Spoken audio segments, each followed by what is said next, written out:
Yeah, I only made this video just to make that pun in the title. Let's just get to it. On the 30th of August in 2016, Fiddlestick Games released HUE, a game that seems to impress critics with flying color. Yeah, you get it. However, the story truly begins on December 24th, 2024, when out of the blue, I got gifted a copy of this game. Maybe it wasn't so out of the blue. It was around the time of Boxing Day. Regardless, I have a copy of this game now. Thanks, gamer. And from the looks of it, it's a puzzle game with a cool gimmick attached to it. And as you all know, from all my videos covering the topic, I am quite a sucker for puzzlers. So I played it, and I have some thoughts on it, and I'm ready to yell about it. So are you all ready? Let's agree to disagree or revenge.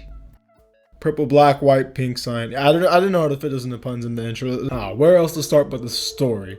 Because that's where the game starts too. The main character, HUE, you know, like the title, finds himself in some weird dream state sort of thing. And this is where he gets told by his scientist mother that she's currently trapped in some sort of transcended reality beyond any spectrum of color, rendering her really invisible to everyone in the world around her. This is what gives HUE his motivation to go out and try to save his mother by reassembling this ring of color and essentially save her.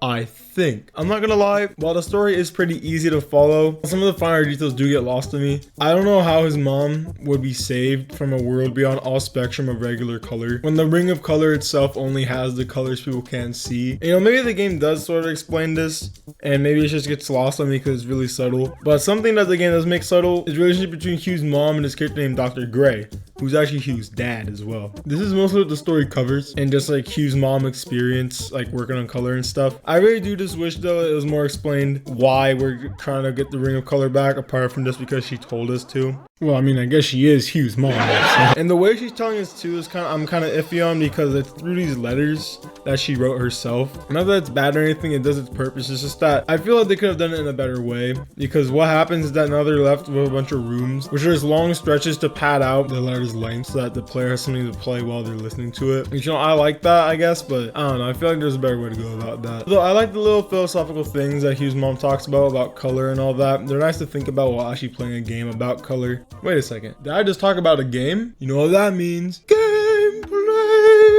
This game's got it. I got a good impression on my first playthrough. You wanna know what it's like? I mean, sure, I guess I got some time to spare. So like I said, this game involves manipulating colors to solve puzzles or open up areas for yourself or what have it. All the levels are all these dedicated rooms to just a single puzzle that you have to solve to get to the next one. And after you solve a few of them, you actually get to unlock a new color as well, which really does help to keep the game fresh and stop it from being kind of stale with the puzzle ideas. The game also breaks this down by adding new mechanics every so often, and this also leads to the puzzles getting more complex as you go on. However, don't take this game to be really hard or anything.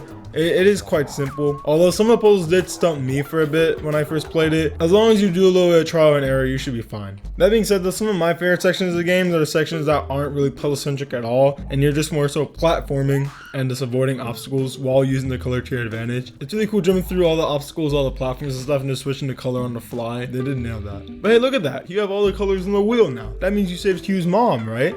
Not really. Not really. What I mean is that the game is split into two sections, and the first section is just you actually collecting the colors to move on to the second section, which is actually just like playing the puzzles, you know? Which I know I already said you play puzzles in the first section, but this second section just leans more into it, I guess. So I guess I'm kind of saying the first section is just a big tutorial for the game, which is kind of funny to think about to me. Because of how much more puzzles you play as the game goes on though, I do have to note the speed at which you push or pull objects kind of did bug me a bit. Like, it's not a big deal, but it's just slow enough to be kind of annoying to shuffle around boxes or something, and you know the solution to the puzzle. It's just the only thing holding you back is the speed at which HUE's just shoving stuff along. But you know, I'll give the game some slack. Maybe I'm just more grumpy because I don't have the excitement of figuring the puzzles out for the first time. Talking about my second playthrough though, you might have noticed I'm running into walls on the gameplay footage you're seeing right now. Why am I doing that? Am I stupid? No. What I'm trying to do is trying to look for some secret beakers, which are the collectibles in this game. A good chunk of these things can just be found by walking through walls, which I'll give the game this. Most of the times it is very obvious which walls you can walk through, but sometimes it's not really.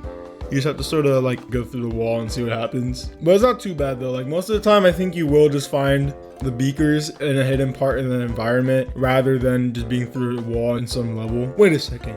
Environments? That's visuals! This game's got them. They're pretty serviceable. That's all I got to say, really. I mean, yeah, the art style is pretty simple in this game.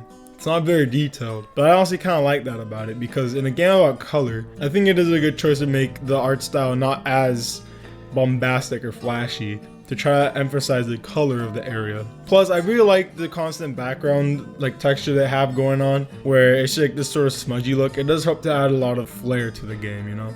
Also, the title screen art of the game looks like it was inspired by Adventure Time. I think that's pretty cool. But hey, you know, bing bang zop, you solve enough puzzles and you beat the game. I'm not gonna show the ending here or nothing though, because I still do think the game is worth checking out when it's on a good sale or something. And I think it does give you enough to do for what it's worth. If you're not sold on that though, let me tell you about the achievements.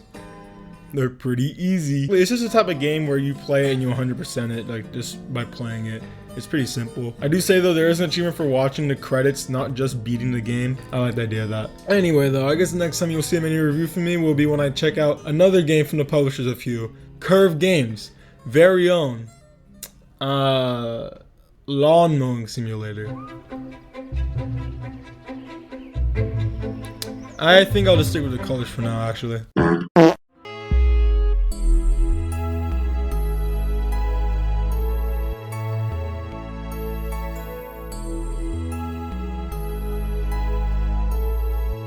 Oh wait, I forgot to have music in this game. You know, it's good. It's good. I should listen to while solving the puzzles. It's serviceable. Yeah.